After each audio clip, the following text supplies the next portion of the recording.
আজকে বাসন্তী পুজোর শেষ দিন, তাই মাকে বিদায় জানানোর দিন। আমি খুব ছোট্টভাবেই মাকে বিদায় করছি।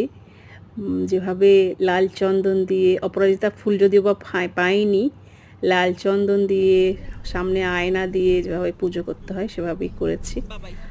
আর মাকে দিয়েছিলাম পান্তা ভাত, খেতেও দিয়েছিলাম। আর এখন চলে গেলাম, আজকে আমার এক স্টুডেন্টের পৈতে বাড়ি ছিল, তো পৈতেতে চলে গেলাম।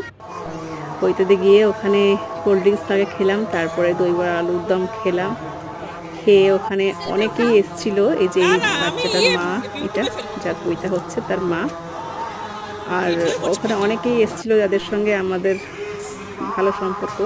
সবার সঙ্গে কথা হলো। এই যে ছেলেটির মা, ছেলেটির বাবা আর ছেলেটি পৈতে হচ্ছে। তো এখানে আমি একটু আশেপাশে, এটা রাম মন্দির ছিল একটা, তো রাম মন্দিরের আশেপাশে একটু ঘুরে দেখে নিলাম আমরা। আমাদের যদিও বা এখানে কটকের এই একটাই রাম মন্দির। তো এই যে এটাও আমার একটা স্টুডেন্ট। তারপরে এখানে ঘুরে দেখে নিলাম, এখানে বিয়ে, পৈতে, জন্মদিন, এঙ্গেজমেন্ট সব কিছু হয় বিশাল বড় এরিয়াতে। আর এখানে একটা মানে যেহেতু বাসন্তী দশহরা সেদিন ছিল, বাসন্তী দশেরা, সেইখানে বিশাল নামযজ্ঞ হচ্ছিল। তো খুব মানে জোরে সেই মানে আগুন উঠছিল।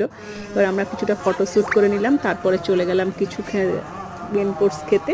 মেন কোর্সে নিরামিষ রান্না হয়েছিল, অনেক কিছু হয়েছিল। আমি নিইনি, আমি শুধু মিক্স ভেজ আর ছানার তরকারি, একটু পাঁপড় আর দই বড়া নিয়েছিলাম, আর কিছু নিইনি, কারণ প্রচুর দই বড়া আলুর দম খেয়ে নিয়েছিলাম, আর জুস খেয়ে নিয়েছিলাম, কোল্ড ড্রিঙ্কস খেয়ে নিয়েছিলাম, তাই আর ইচ্ছে হলো না খেতে।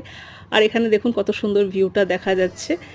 আর এখানে আমাদের পাড়ার সমস্ত মেয়ে বউরা এসছে, তাদের সঙ্গে একটু জমিয়ে আড্ডা দেওয়া হলো, অনেক দিন পর দেখা হয়েছে যেহেতু। আর এই যে ছেলেটির ব্যানারে কত সুন্দর করেছে এটা। আর মন্দিরটাও আমি আপনাদের দেখিয়ে দিচ্ছি, সামনে মন্দিরটাও খুব সুন্দর। আর যেহেতু পাড়ার অনেক দিন পরে পাড়ার প্রতিবেশী সবাই সঙ্গে দেখা, দিদিরা, বিয়ালা দিদিরা সবাই এসেছিলো, তাই একটু খুব মন করে একটু মজা করে নিলাম। তারপরে আবার গেলাম পৈতের ওখানে, একটু ছেলেটার পৈতের ভিডিও শ্যুটিং করলাম। আর এই যে মন্দিরটা দেখুন, মন্দিরটা খুব সুন্দর, বাইরেরটাও সুন্দর, ভেতরটাও সুন্দর। আর এখানে একটা কাঁঠাল গাছ আছে, প্রচুর কাঁঠাল হয়েছে এখানে। তারপরে আমরা আবার একটু গিয়ে, আমার ছেলে খায়নি যেহেতু আমাকে একটু যেতে হলো আবার,